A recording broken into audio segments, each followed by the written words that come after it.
Dari keluarga yang sangat berpendidikan, bahkan sang ayah adalah seorang dosen ternama, namun ternyata kelima orang anak ini terlantar, bahkan salah satunya seorang lelaki terlantar lontang-lantung di kompleks sendiri, hingga akhirnya keluarga ini diamankan dan ternyata memakai narkotika.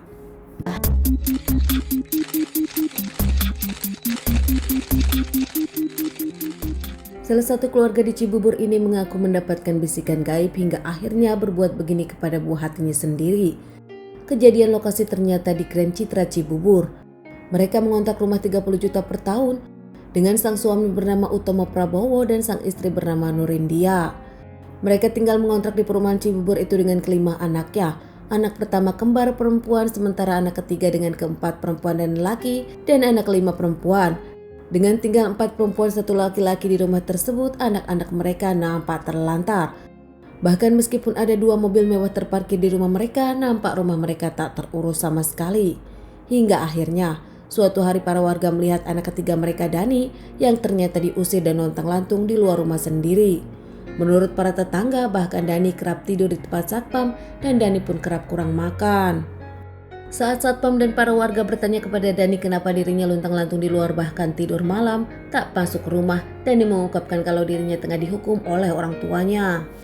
Suatu hari juga Dani nampak bau membuat para satpam tak nyaman hingga akhirnya Dani pun dibandingkan para satpam di komplek tersebut. Tak jarang para tetangga membantu Dani memberikan makan, namun nampaknya keluarga mereka tak senang saat ketahuan para tetangga memberikan makanan kepada Dani. Hukuman keluarga mereka kepada Dani dengan cara mengusirnya dan membuat Dani mandiri di luar sebagai laki-laki. Pernah suatu kali saat Dani tidur di pos satpam, sang ayah membangunkan Dani dengan kakinya dan marah. Kejanggalan-kejanggalan lain membuat bingung para warga dan juga RT. Pasangan ini pun selalu menutup rapat pintu dan tak mau akrab dengan para tetangga.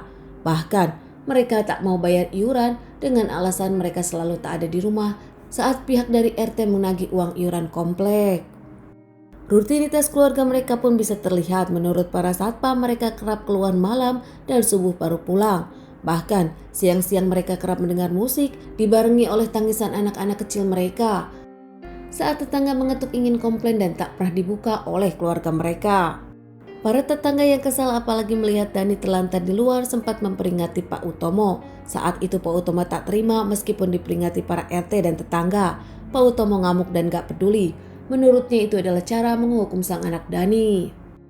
Bahkan istri Utomo yang terlihat sering beberapa kali ke supermarket namun masuk lagi ke rumah sempat ngamuk pada tetangga dan mengaku dirinya adalah anak jenderal dan bahkan merasa dekat dengan keluarga istana, meminta para tetangga tak mengganggu keluarganya.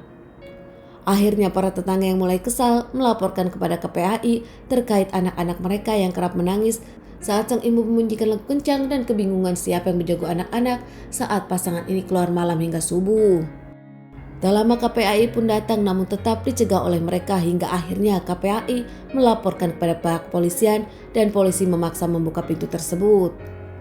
Saat masuk anak-anak terlihat kurus kering tak terurus, bahkan rumah bau acak-acakan dan tak dibereskan. Anak-anak langsung dievakuasi pihak KPAI. Di rumah mereka jorok nampak banyak sampah, kardus, bahkan nampak juga rumah tak pernah dipel. Di perumahan elit namun rumah mereka nampak bak rumah kumuh. Akhirnya pihak kepolisian pun mengamankan Utomo dan Nurindia.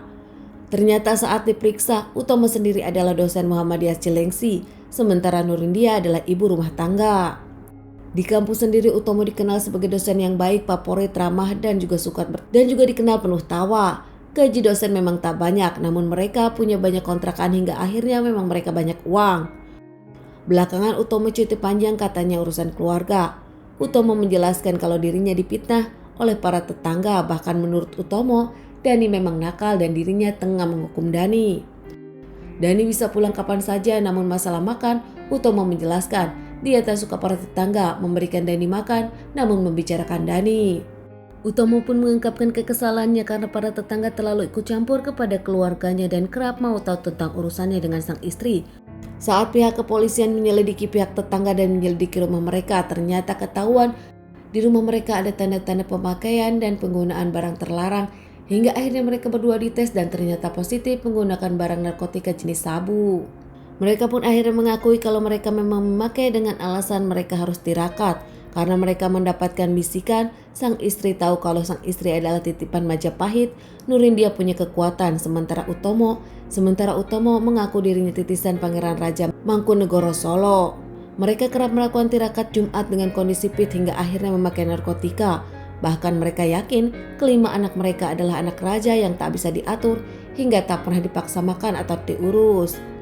Dengan keanehan-keanehan pernyataan yang ada, akhirnya pasangan suami istri ini dites kejiwaan oleh pihak kepolisian, namun ternyata hasilnya mereka normal dan waras. Pasangan Utomo dengan istri pun ditahan terkait pasal narkotika dan pelantaran anak. Sementara kelima anak mereka diurus pihak KPAI dan tinggal di rumah aman beberapa waktu.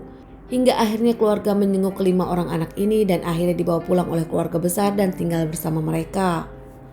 Para tetangga pun tak menyangka Bapak Utomo yang dinilai berpendidikan, namun ternyata melakukan hal seperti ini kepada anak-anak dan merasa dirinya adalah titisan, bahkan menggunakan narkotika untuk tirakat.